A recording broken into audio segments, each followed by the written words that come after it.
Man, what's up, everybody? Welcome back to another episode of EOS. It's 1090 Jake, and I'm rocking with y'all, and y'all rocking with me. And for this video, we're going to be speaking on a man that's been accused of executing his father, mother, and sister over the fact that his father told him prior to this deadly shooting he had to either get a job or move out. June 15th, 2021, Cedar Rapids police were called at 8:23 in the morning by a man claiming he and his father had just been shot by a home intruder. He identified himself as Alexander Jackson. Police arrived at 4414 Oakleaf Court, finding 20-year-old Alexander suffering from a gunshot wound to the foot, but a search of the house would reveal a more sinister crime. His 61-year-old father, 68-year-old mother, and 19-year-old sister had all been found dead in separate rooms of the house, all gunned down, and the courts withholding how many times each victim was shot. Alexander told investigators he was asleep when the attack on his family began, awakened to the sound of gunfire, and eventually struggling with the masked intruder, attempting to disarm him before he fired a round into his foot. Police recovered a .22 caliber Browning rifle within the home, which they believe is the murder weapon. But the weapon didn't belong to the so-called intruder. Alexander said he and his father had left it by the fireplace after cleaning it the night before. It was their own gun. His family was dead. He luckily survived with only a gunshot wound to the foot. And the only problem was Alexander's whole story was complete bullshit. Investigators found no signs of forced entry on the home, no signs of a burglary as nothing appeared to be ran through or missing, and there was no sign of a struggle within the home, meaning there was no evidence that this obese bitch rushed to his family's aid and bravely tried to fight off the intruder like he claimed. If this was a burglary, things would be missing. If there was a struggle, there would be damage within the home like scratches on the floorboards, the walls, any signs of damage which would show some form of violence took place, but there was none. Investigators presented the case to prosecutors who walked through the crime scene of a home before concluding Alexander Jackson should be charged with the triple execution of his own family. And after he was treated in the hospital for his wound, he was arrested shortly after around 9 p.m. and booked into the Lynn County Jail on 3 counts of first-degree murder. Speaking with investigators, Alexander denied murdering his family, but for whatever reason would give a possible motive for the brutal triple shooting. His father had recently confronted him, telling him to find a job or move out. Prosecutors showed no sympathy the following day in court, rebuking Alexander's version of what took place that morning. They described it as none other than an execution on his 2 elderly parents and younger sister who had her whole life ahead of her. And the fact that he created his own cover-up, describing a masked man breaking into the home and attacking them, just further shows the courts he committed what he thought was a calculated, premeditated killing, with the intent of getting away with it. The district judge would go on to set the college student's bond at $3 million in cash, and he's scheduled for a preliminary hearing the 25th. Because capital punishment has been abolished in Iowa since 1965, he legally can't face death, and at most faces life without parole for all 3 murders.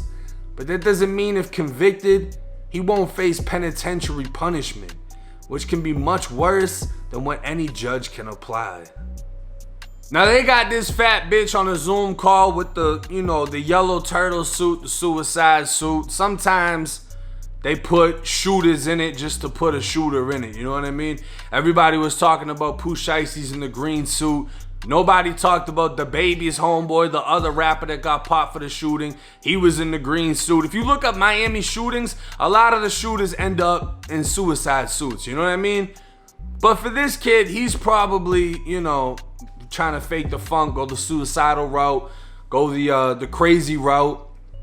Because for some reason, this dumb motherfucker really thought that he could just wipe his family out and blame it on an intruder. I mean, you could tell this kid didn't think it through. I don't know if he was watching murder videos on YouTube. I don't know if he's been playing too much video games. He's probably seen some of my fucking videos before. If all he does is sit in the house, he doesn't fucking work. And his father had to tell him, hey, you either get a job or get the fuck out. And I mean, it's, yeah, COVID, whatever. Things are starting to loosen up, but employment hasn't been the easiest for everyone.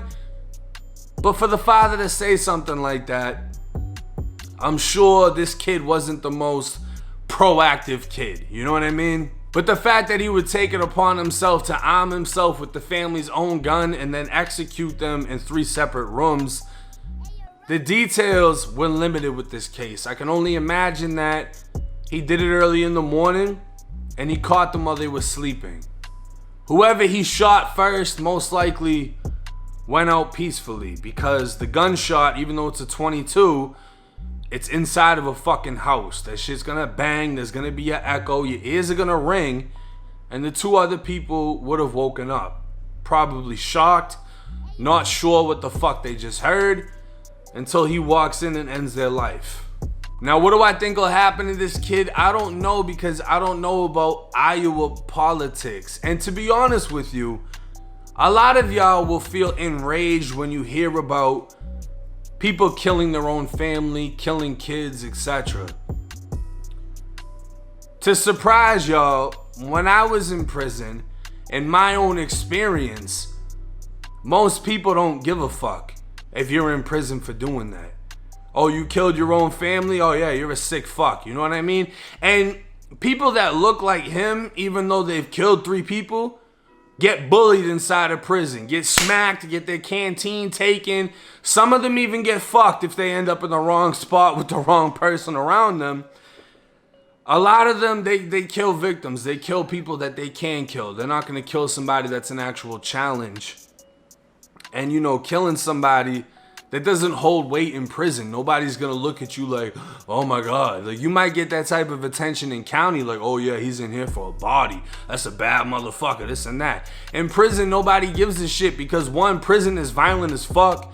A lot of people claim to have bodies, and then when it goes down, they're scared as shit, they're not doing nothing. And for 2, just because you killed somebody, it really doesn't mean you're on that. You got these weak ass school shooters, skinny, frail, scared looking motherfuckers, and you know, they kill a whole bunch of people, but that doesn't mean that they actually have balls, that they have heart. They're still soft at the end of the day. In my experience, no one is just gonna kill you in prison for having a charge like that, for killing your own family. No one gives a fuck. The only time I've seen, or I don't want to say seen, but the only times I've heard of people killing people inside of prison is if it's a beef that involves them directly. You know what I mean? You got some guys that seek out certain people with certain fucked up charges. Like, let's say this guy's sister was raped. You come in, he finds out you got a rape charge, he takes it personally. He goes and kills you. You know what I mean? But if it's not a personal thing, if you didn't do a drive-by that killed my cousin and now I see you, you know what I mean? It's got to be something personal. There's got to be more shit behind it. We're not, at least in Florida, it's not a political state as far as the prison goes, where if you have a specific charge, you're just going to get knocked off. If you're soft, you're going to be a fucking target. If you're rocking, you're going to be fucking rocking. There's dudes in there that's sliding up in people's booty holes, but they're about that fucking life. And people aren't just going to try them. You know what I mean? Because they will try to kill you or severely fucking hurt you, so other people will just stay out of their fucking way. And in my experience, as much as y'all most likely don't want to hear this, motherfuckers like him, they don't really go through shit. If he could actually fight, if he isn't soft and he goes to prison, and he's in fucking Iowa, it's probably Skinhead Central, he'll most likely be fine. He most likely won't go through shit. You know what I mean? You really got to go to a fucked up spot or just be a soft individual. If you're soft in prison, no matter what you did, it's not gonna be fun for you. You could be in there on weed charges, you're still gonna get terrorized, you know what I mean? But karma has a way of working itself out. Whether someone else victimizes him, whether he can't take it anymore, commits suicide, we don't know what's gonna happen. He could become the compound's biggest sissy in Iowa State prisons and live life like a fucking princess with free canteen because he's got 6 boyfriends. We don't know. We don't know what's gonna happen. All we know is he wiped out his fucking family, He threw his whole fucking life away. And it's another example of who not to be. You don't want to end up on my channel. I have people DMing me, yo, what's up? Like, I'll pay you to do a video on me. You don't want me to do a video on you, because that means you either got killed, killed somebody, or you're about to do a whole lot of motherfucking time. But hey, it's 1090 J. I'm rocking with y'all like y'all rocking with me. Till next time.